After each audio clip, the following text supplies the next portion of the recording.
الرجيم بسم الله الرحمن الرحيم والصلاة والسلام على الحبيب النذير محمد وعلى آله وأصحابه أجمعين.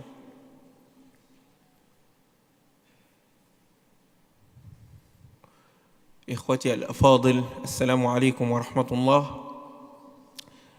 لن أطيل الكلام في اللغة العربية الفصحى لأنني أظن أنكم تفهمون الفرنسية جيداً، هذا أولاً، ولكنني كنت أريد أن أبدأ بهذه اللغة المباركة كما تقدمتم أنتم،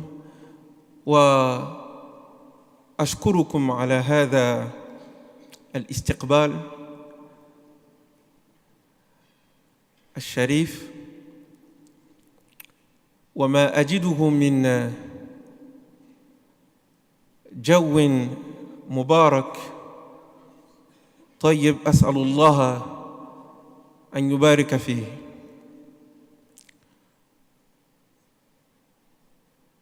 Et donc avant de rentrer dans le vif du sujet qui m'intéresse et qui nous intéresse ici, j'aimerais commencer par un remerciement, parce que man lam yashkurin nas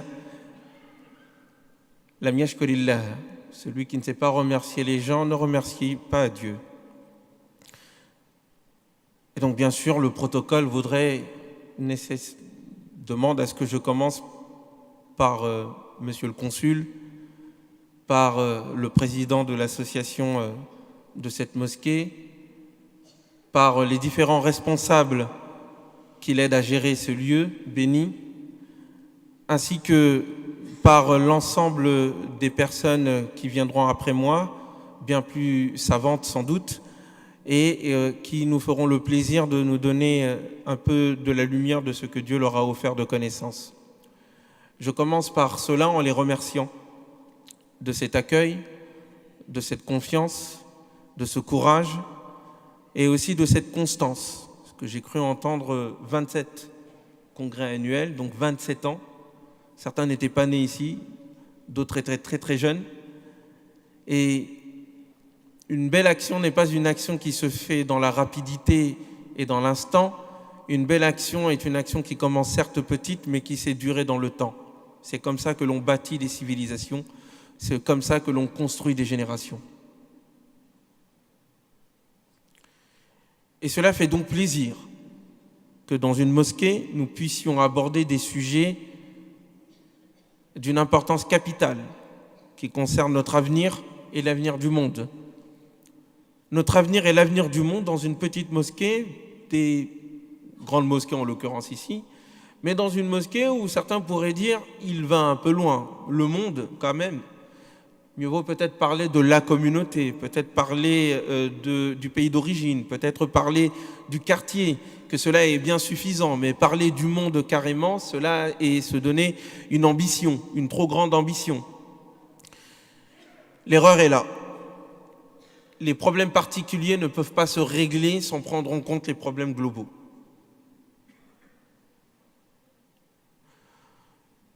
Et que quand la révélation du Coran descend sur le prophète Mohammed alayhi salam et qu'il est seul à la Mecque, entouré de quelques personnes, ce Coran lui dit, toi Mohammed, tu es une miséricorde, tu es envoyé à toute l'humanité, voire au-delà.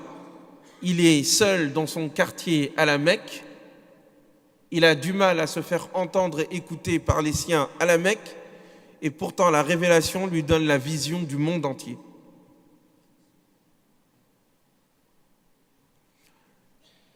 Quiconque acteur qu'il est n'a pas de vision globale, ne peut pas agir concrètement.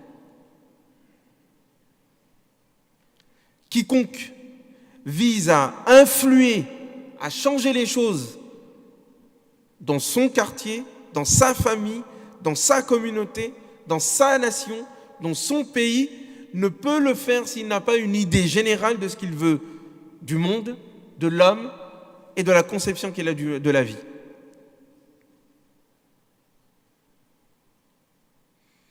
C'est en tout cas ce que le Coran nous enseigne. Et c'est ce que l'ensemble des personnes qui ont changé le monde, qui ont fait en sorte de faire progresser l'humanité, c'est ce que tous ces gens-là nous ont appris. Il faut avoir une vision profonde, globale, qui concerne toute l'humanité, en vue d'agir concrètement au sein de l'humanité. Le sujet qui m'a été proposé, et je vais aller rapidement dans le vif du sujet, concerne la gestion de la crise et le fait que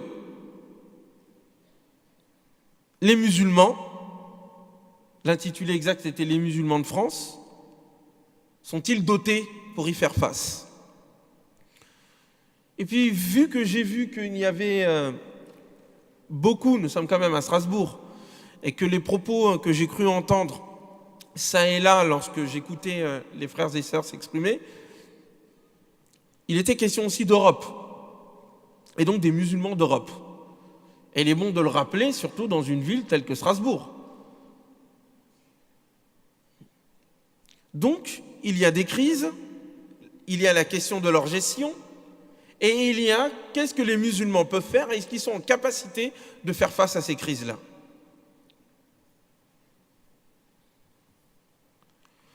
Avant d'entrer dans le vif du sujet, j'aimerais indiquer certaines choses. J'espère que les frères et sœurs, nous allons essayer d'être attentifs, de comprendre.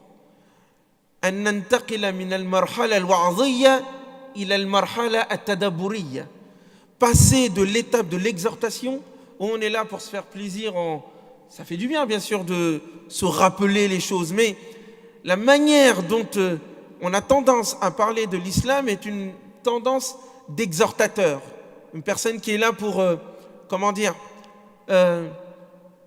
déconcentrer entre guillemets les esprits pour mieux alimenter les cœurs. Moi, j'aimerais qu'on se concentre avec notre esprit et que notre cœur soit conscient et présent dans les propos qui vont être tenus ici. Parce que quand il s'agit de parler de crise, il s'agit sérieusement de nous donner les moyens de rendre un jour meilleur, des lendemains meilleurs pour nos enfants et pour nous-mêmes. Nous sommes à la croisée des chemins, notre génération. Soit nous réussissons à inverser la situation qui va de mal en pis vers la guerre des civilisations et vers des conflits de plus en plus violents dont nous voyons un certain nombre d'exemples dans le monde, mais ça n'est rien par rapport à ce qui nous attend si nous ne faisons rien. Soit cette génération se donne les moyens d'inverser la tendance, soit ce sont nos enfants qui vont goûter amèrement aux conséquences de nos abandons. Donc il ne s'agit plus de jouer, il ne s'agit plus de se faire plaisir au cœur, il ne s'agit plus de se raconter des histoires, il ne s'agit plus de faire de l'exhortation pour avoir des larmes qui coulent jusqu'à nos barbes. Nous ne sommes plus là pour cela. Ça n'est plus le lieu, ça n'est plus le moment, ça n'est plus le lieu de se rappeler qu'avant nous étions grands. Kafa. Il est temps de regarder les problèmes en face, de mettre le doigt là où ça fait mal et d'essayer de trouver des solutions. C'est l'objectif que je me donne et j'ai envie qu'il y ait de la réflexion commune.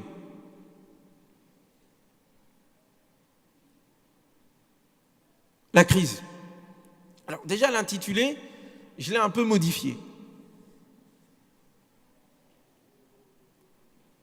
Parce que déjà, il faudrait qu'on définisse ce qu'on entend par la crise, ce qu'on entend par les musulmans et ce qu'on entend par est-ce qu'ils sont dotés d'eux. Je dirais pourquoi est-ce que j'ai modifié la chose, c'est parce que c'est le mot gestion qui m'a interpellé. Quand on m'a dit gestion de crise, je me suis dit, bon, qu'est-ce qu'ils entendent par gestion de crise? Je ne sais pas qui c'est qui a formulé le sujet, mais ça m'a interpellé parce que la gestion de crise, souvent dans le monde du développement, dans le monde de la gestion de projet, moi je suis chef de projet en politique de la ville, et donc on entend gestion de crise, dans le sens où on gère une équipe, il y a une crise, on va essayer de gérer. Donc on va essayer de rester dans le cadre et puis on va gérer la situation.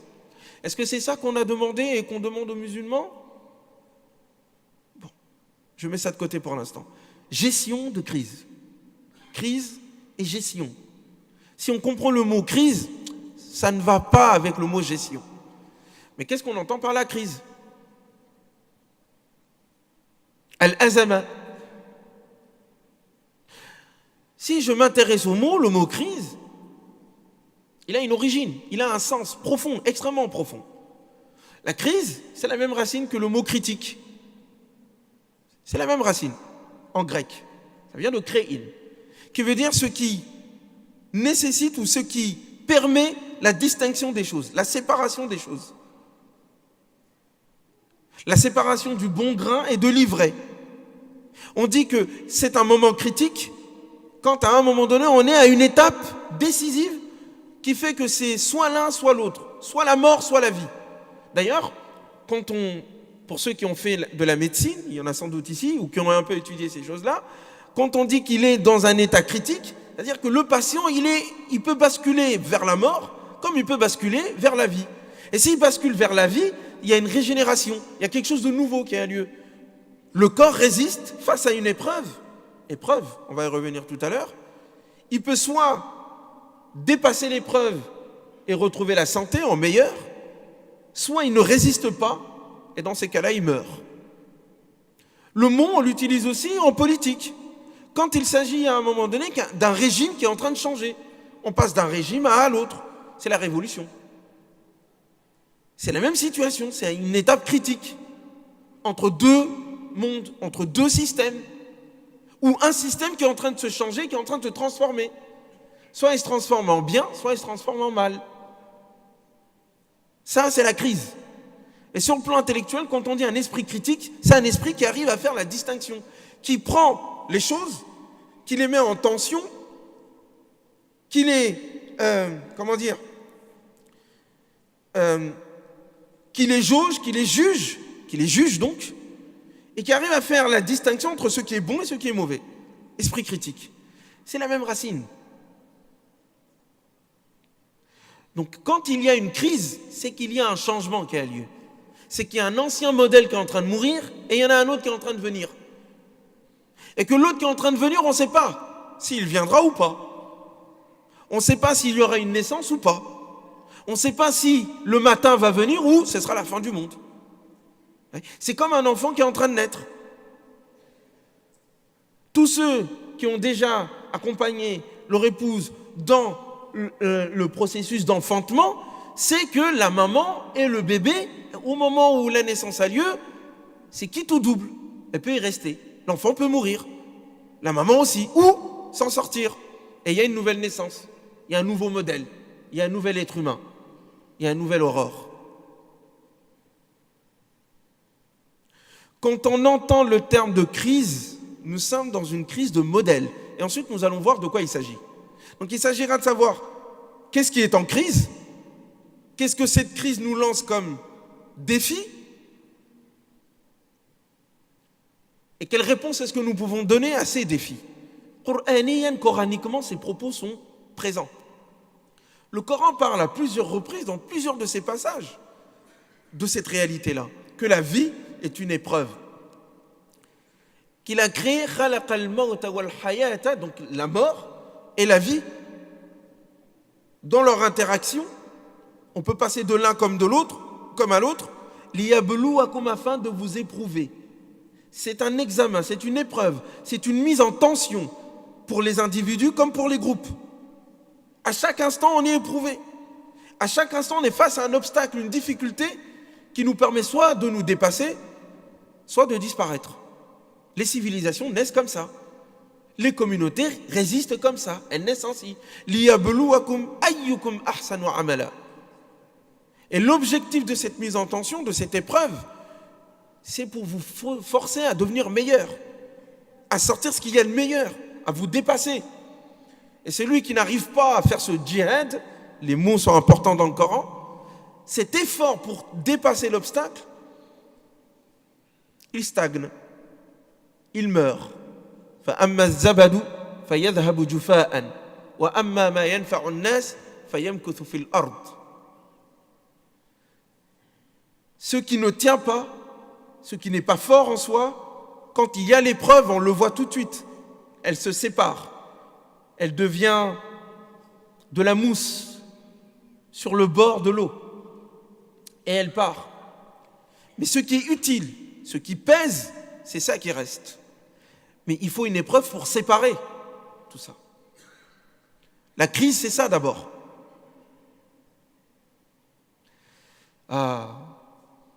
Idhan, la crise, c'est aussi une opportunité.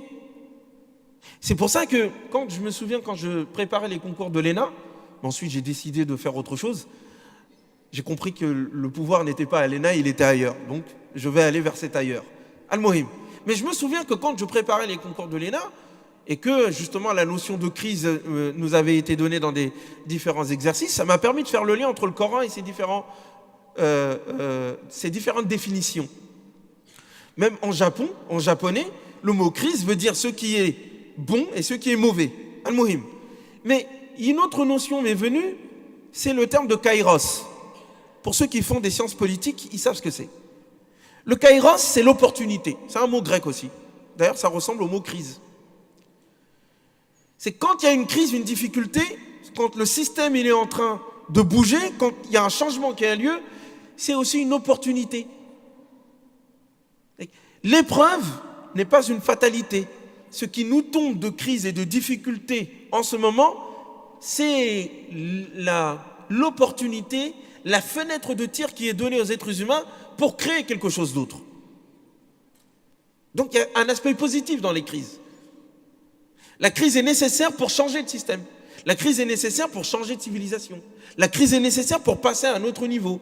La crise est nécessaire pour que d'autres acteurs puissent émerger, être en confrontation à ceux qui maintiennent l'ordre des choses. La crise est une bonne chose, si on sait bien l'utiliser.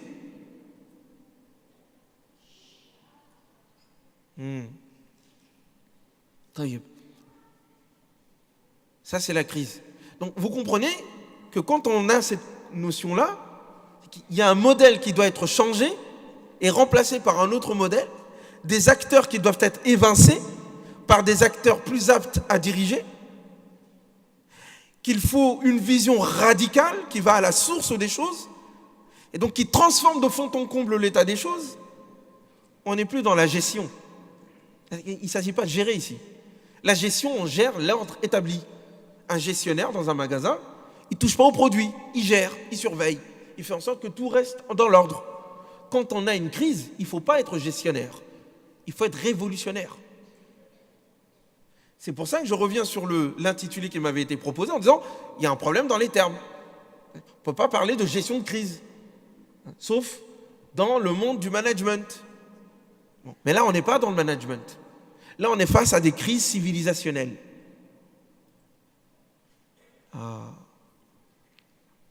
Mais Ousmane, il faudrait que tu nous décrives ce que c'est que la crise civilisationnelle dont tu parles. Dans quelle situation nous nous trouvons? Dis-nous quel est l'état des choses pour qu'on puisse ensuite savoir qu'est-ce qu'on doit faire.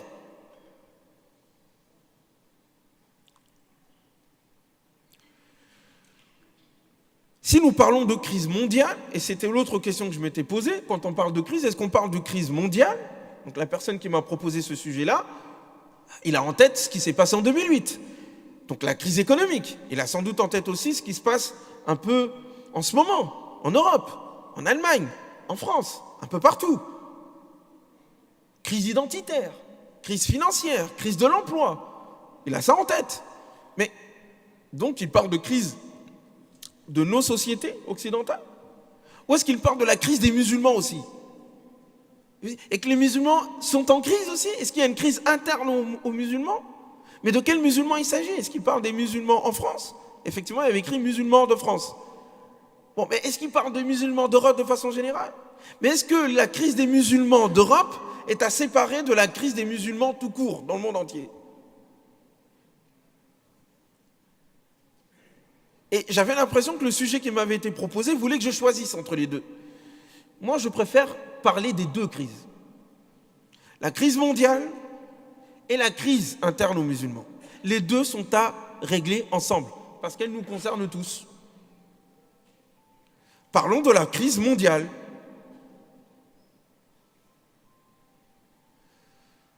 Je vais la résumer en 2 points, pour que je puisse assez rapidement aller vers ce que ces crises nous lancent comme défi et comment y répondre. Et la réponse, j'essaierai de m'inspirer d'un certain passage du Coran dans la sourate Shura, la sourate de la consultation. Mais elle est de deux ordres, la crise dans laquelle nous nous trouvons. La première, est-ce que c'est vraiment une crise? Dans le sens où il y a un système qui est en crise et qu'il faut remplacer. Au fond, nous subissons les conséquences de politiques économiques qui ont été mises en place, une idéologie, une vision du monde, qu'on appelle le néolibéralisme. لابد أن نتحدث حول هذه الموضوعات في المسجد. Il faut parler de ces choses-là dans la mosquée. Il y a un ordre qui s'appelle le néolibéralisme, des choix qui ont été faits, une aqida, une vision du monde. Quelle est-elle? Elle dit que le marché, l'argent, les biens, leur circulation, comment est-ce qu'on fait ces échanges-là? Dans quel système ça se fait? Ça doit se faire sans normes, ça doit se faire sans contrôle. Nous, Al-Jama'a, nous, le peuple, nous, la nation et nos représentants, nous, les êtres humains, on ne doit pas avoir de contrôle sur le fonctionnement de l'argent. On ne doit pas y toucher. On doit laisser les échanges, l'argent, se faire lui-même. C'est une vision du monde. Très bien. Cet ordre des choses, cette vision-là qui a été pensée à la fin des années 40, au début des années 50, va être mise en place dans les années 70. Avec cette vision que l'État ne doit pas intervenir, premièrement, et deuxièmement, si l'État intervient, elle doit se faire au service du marché. Deuxièmement, troisièmement, cela veut dire qu'il ne doit pas protéger les salariés, il ne doit pas protéger les individus, que les individus doivent se débrouiller tout seuls face à d'autres concurrents, parce que le marché est avant tout un marché libre, concurrentiel, qui doit organiser la compétitivité entre les gens, et que les gens sont des adversaires les uns contre les autres. C'est une aqida, une croyance. Et c'est ça qui est en crise en ce moment. Parce que ça va provoquer des inégalités, puisqu'on demande à ce qu'on n'intervienne pas pour corriger les injustices. Et que de ce fait, on met en concurrence, vous, moi, en France, on nous met en concurrence avec d'autres personnes qui se trouvent à l'autre bout de la terre. Et on leur dit, toi tu touches 10 euros, toi tu touches 5 euros, allez débrouillez-vous. Moi, détenteur des finances, moi le marché, je vais choisir celui qui est le moins cher. Et le moins cher, c'est forcément celui qui ne va pas demander grand-chose. Dans cette situation-là, ça crée des inégalités. Ça crée des tensions, ça crée de la pauvreté. Ça crée les gens que vous voyez dehors en train de dormir. Ça crée le fait qu'au 24 décembre, en France, pour Noël, on a encore des gens qui dorment dehors, dans la 5e puissance mondiale. Mais ce n'est pas que ça. Ça a des conséquences. Rappelez-vous, quand le Coran, dans plusieurs de ses passages, parle de la nécessité d'al-infaq, parle de la nécessité de dépenser, et ensuite il dit, et de partager et d'aider les pauvres, afin que ce ne soit pas un monopole entre les mains des riches parmi vous. Dans la vision coranique, il ne faut pas qu'il y ait dans la société une catégorie de personnes, une minorité qui détiennent tout l'argent. Parce que ça va avoir des conséquences politiques dans la gestion de la société, dans les choix de la société. Cette minorité va influencer le reste. Parce que c'est eux qui possèdent. Et le reste est obligé de suivre. C'est pour ça que la crise que vous voyez qui a eu lieu en 2008, elle est la conséquence de ce que le Coran avait vu. Parce que si à un moment donné vous accaparez les biens entre les mains d'une petite minorité, et que cette minorité veut absolument avoir plus, elle va faire en sorte que tous ceux qui sont en bas de l'échelle continuent de consommer. Parce que si on n'a pas d'argent, on ne peut pas consommer. Oui, mais comment consommer si toi tu as tout l'argent? Eh bien on va prêter. Avec intérêt. Donc on va endetter les ménages, on va endetter les familles. En poussant l'endettement, on pousse encore, on fait en sorte que ces gens-là soient encore plus soumis à l'ordre de ceux qui possèdent. Voilà la crise dans laquelle nous sommes aujourd'hui. La crise mondiale est une crise provoquée par des choix politiques. On a décidé de donner le pouvoir à une minorité de gens qui possèdent. Mais ça va avoir des conséquences. Parce que ces gens-là, comment ils font pour se maintenir? Comment on fait en sorte que le marché, l'argent, se maintienne sans qu'il y ait de révolte, sans qu'il y ait de révolution, sans qu'il y ait des gens qui disent on n'est pas content? Comment faire accepter à des gens de toucher 1200 € alors que leur travail mérite beaucoup plus? Comment faire en sorte de faire accepter aux gens de vivre avec un salaire qui ne correspond pas au coût de la vie? Comment on fait? C'est la deuxième crise. Parce que ça va avoir une conséquence sur la nation, comment elle va se voir elle-même. Elle va se fragiliser. Il y aura des difficultés. Alors on va dire qu'il y a une crise de l'identité. On dira que c'est la faute des autres. On va détourner l'attention. Le projet que Pharaon va mettre en place quand il veut réduire les enfants d'Israël en esclavage. Quelle est sa politique? Inna Fir'auna ala fil ard. Il s'est mis au-dessus, il s'est accaparé les biens. C'est une petite minorité qui décide.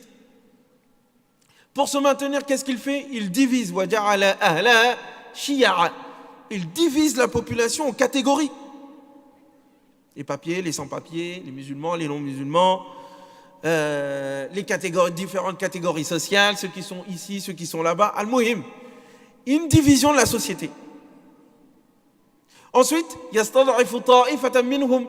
Donc il va trouver des boucs émissaires qu'il va réduire. Il y a une minorité qui sera réduite et humiliée pour maintenir l'ordre des choses.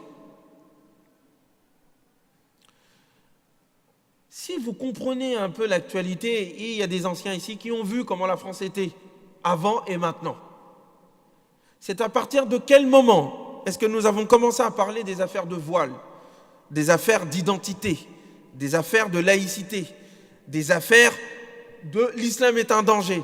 C'est à partir des années 80. C'est-à-dire au moment où on a pris le choix d'aller vers des politiques néolibérales qui donnent la priorité à ceux qui détiennent l'argent. Les deux vont ensemble. Donc cela donne lieu à deux adversaires. Le premier adversaire, c'est la finance. Pour ne pas copier un ancien président qui disait que... Bon bref, vous connaissez. Mais le premier adversaire, c'est la finance. C'est ceux qui détiennent. Ils ont besoin de maintenir l'ordre. Deuxièmement, ils ont besoin de détourner les gens vers une autre victime. Et ça, ce sont les identitaires. Quand vous voyez les partis d'extrême droite, quand ils parlent d'identitaires, vous voyez ce qui se dit. Il faut écouter. Ils ne remettent pas en question l'ordre des choses. C'est pas vrai. Il y a une relation de cause à effet entre l'identitaire en tant qu'idéologie et le pouvoir néolibéral. L'un a besoin de l'autre. Et il y a eu une sainte alliance entre les deux. Écoute, et il suffit de voir comment le Front National a évolué. Le Front National arrive à atteindre les objectifs qui sont les siens aujourd'hui, au moment où, avec Marine Le Pen entre autres, décidé de changer de fusil, la direction de son fusil. Le père avant était plus du côté des marchés financiers, mais tapé sur la communauté juive, c'est l'extrême droite ancienne, et il y a eu un pacte en disant bon, on laisse de côté cette communauté-là et on se concentre sur les musulmans. C'est la raison pour laquelle elle arrive à passer partout dans la télé et à avoir son discours entendu. Les deux vont ensemble. Al-Muhim.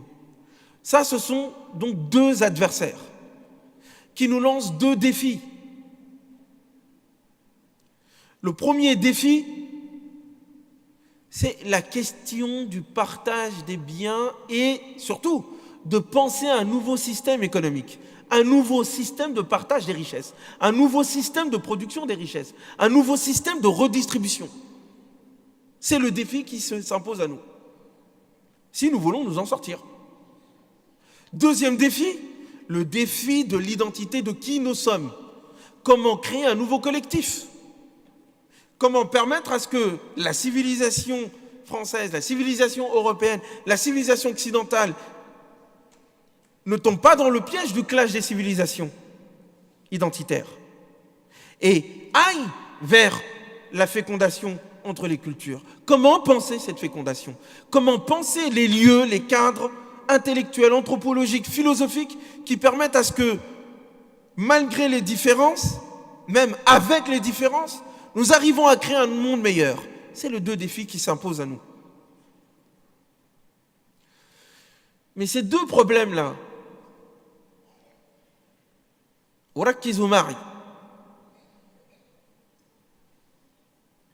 sont issus d'un problème plus profond. Le problème identitaire et le problème économique sont issus d'une forme d'idolâtrie, problème de sens. هناك من يعبد جلده ونسبه وهناك من يعبد ماله وثروته. Plutôt, c'est plutôt là. Ah non, sadaqt. C'est plutôt dans la poche. Il y a un problème de sens et de fond. La question de Dieu, la question de la place de l'humain, elle est à reposer ici. Le néolibéralisme, comme la question de l'identité, c'est une question théologique. D'abord, avant tout cela, quelle est la place de l'homme? Quelle est la relation avec le divin? Est-ce qu'il y a un peuple élu? Est-ce qu'il y a des races supérieures? Est-ce qu'il y a une culture qui est supérieure aux autres? Est-ce qu'il y a une civilisation qui est meilleure que les autres? Ces questions-là, si on ne les traite pas de façon fondamentale, on n'arrivera pas à régler le problème économique, donc à penser un nouveau modèle économique qui part du principe qu'il n'y a pas de concurrence entre les êtres humains, que les êtres humains sont faits pour coopérer ensemble, et que c'est comme ça que la civilisation naît, et que de ce fait donc, pour qu'il y ait coopération, il ne peut pas y avoir de supériorité entre les races, il ne peut pas y avoir de supériorité entre les civilisations, il ne peut y avoir que l'idée qu'il y a une seule et même civilisation humaine et qu'il y a différentes manières de l'exposer. Mais ça, c'est ce que le Coran enseigne. La vision coranique des civilisations, c'est at-tanafus fil khayrat, c'est at-ta'aruf. C'est qu'il y a des nations et des tribus différentes, li ta'arafu, pour que vous vous entreconnaissiez. C'est qu'il y a des lois et des religions différentes, fastabiqul khayrat, pour que vous rivalisiez mutuellement vers le bien. Et puis quand tu as décidé qui est le meilleur, inna akramakum indallahi atqakum. La valeur est une valeur morale, elle n'est pas une valeur ethnique, elle n'est pas une valeur économique. Les êtres humains se dépassent par leur contribution au bien commun.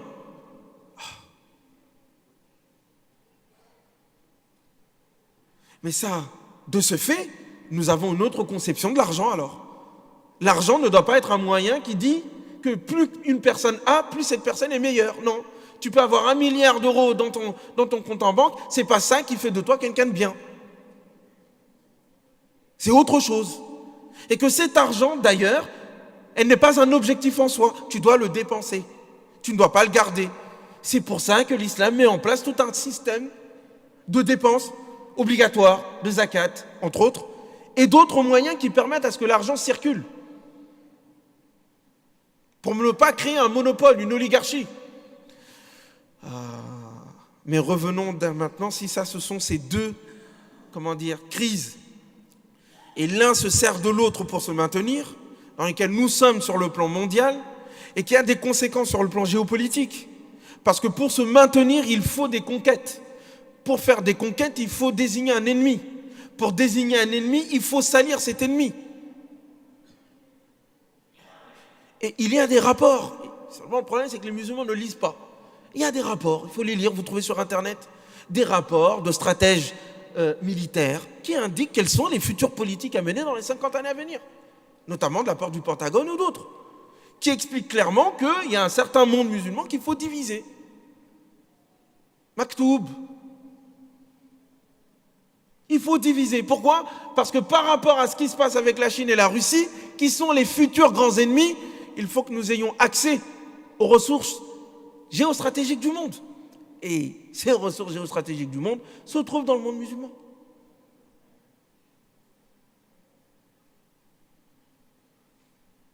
Et c'est écrit. C'est même pas un complot. Il y en a qui disent oui, c'est complotiste. C'est pas un complot, c'est pas caché. Word, ça a été publié. Donc il faut comprendre ce qui se passe. Et ça, ce sont des politiques au niveau international qui commandent la politique nationale. Il faut justifier auprès de l'opinion publique pourquoi est-ce qu'on va faire des guerres. Et donc se trouver une cinquième colonne à l'intérieur. C'est ce à quoi servent aujourd'hui les musulmans dans les politiques internationales et nationales. Nous sommes un moyen de légitimation de l'ordre des choses qui ne veut pas bouger, malgré la crise. Et vous ne pouvez pas comprendre les débats qui ont lieu autour de la Syrie et d'Alep si vous n'avez pas tout cela en tête. Donc pour le système néolibéral, nous sommes des moyens pour eux. C'est juste un moyen pour se maintenir. Pour les identitaires, nous sommes un objectif. Ils en prennent avec vous. Avec l'islam, avec votre couleur de peau, tout dépend. Ensuite, il y a des laïcistes qui vont aller dans un sens, donc ils auront un problème avec l'islam, mais ils n'ont pas de problème avec votre couleur de peau. Et puis, il y a les identitaires. Et puis, comme la classe politique française et européenne de manière générale et occidentale s'est mise d'accord sur l'idée qu'il ne faut pas toucher au système économique et de marché, parce que c'est là où se font les choses, eh bien on va se concentrer sur les choses qui sont secondaires, qui ne sont pas importantes en soi. Sur l'identité, sur la laïcité, sur il est musulman, il n'est pas musulman, il mange du porc, il ne mange pas de porc, il est halal, pas halal, le voile, pas le voile, des choses qui ne sont pas importantes en soi, mais qui occupent l'esprit des gens. Et pendant que les gens sont occupés à débattre sur ces choses-là, on ne pose pas la question fondamentale de l'ordre des choses. Mais venons du côté musulman. Ça, c'est la crise qui a des conséquences sur chacun d'entre nous, dans nos emplois, dans notre jeunesse. S'il n'y a pas d'espoir pour notre jeunesse, elle est due à ces politiques-là, à ces choix idéologiques, religieux, théologiques et forcément économiques. Si nous ne trouvons pas de boulot, c'est voulu. On a fait les choix pour ça. Si l'éducation est en crise, c'est voulu. Parce qu'on est en train de transformer l'éducation pour faire en sorte qu'elle corresponde aux volontés du marché et à sa vision des choses. Il faut sortir tel type de diplômé pour qu'elle rentre dans tel type de poste. Moi, je l'ai vécu quand j'étais à Sciences Po. J'ai failli mourir là-bas. C'est tellement étroit comme esprit. Maintenant, venons du côté des musulmans. Parce qu'on nous a dit, est-ce que les musulmans sont dotés pour répondre à ces défis? Donc j'ai réduit bien sûr le défi à l'identitaire et à l'économique, au néolibéral. L'un va avec l'autre, mais je vous ai dit que c'est beaucoup plus profond. Il y a une vision de l'homme, une vision de Dieu et de l'univers qui est sous-tendue, qu'il faut remettre en question. L'être humain n'est pas fait pour être en compétition avec les autres. C'est pas vrai ça. Et la civilisation n'est jamais née dans la concurrence entre les uns et les autres. Non. C'est la coopération qui a permis aux civilisations de naître. Al-Muhim. Mais est-ce que les musulmans peuvent faire face à cela? La première des choses, c'est qu'il y a aussi une crise du côté des musulmans. Nous, on se coltine 4 crises. On a les 2 crises que je viens de dire là, et puis on a 2 qui nous concernent nous. Et il faut les aborder de façon frontale. Frontale. On arrête de jouer. 2 crises. La première, et les deux vont ensemble. Je la désigne comme étant la guerre civile, latente, au sein du monde musulman, sur le plan idéologique, sur le plan politique et social.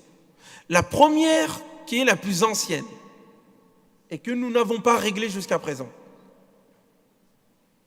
Et que tant que nous ne les réglerons pas, les musulmans n'auront pas les moyens de répondre à ces autres défis dont je parle, économiques et mondiaux, Et ils n'en ont pas les moyens. S'ils ne règlent pas cette crise interne, elle est née au moment de la fitna al-kubra. On traîne encore cette histoire. Parce que les problèmes qui ont été soulevés à l'époque n'ont pas été réglés jusqu'à présent. Le problème soulevé à l'époque, elle est la suivante. Qui décide de qui dirige?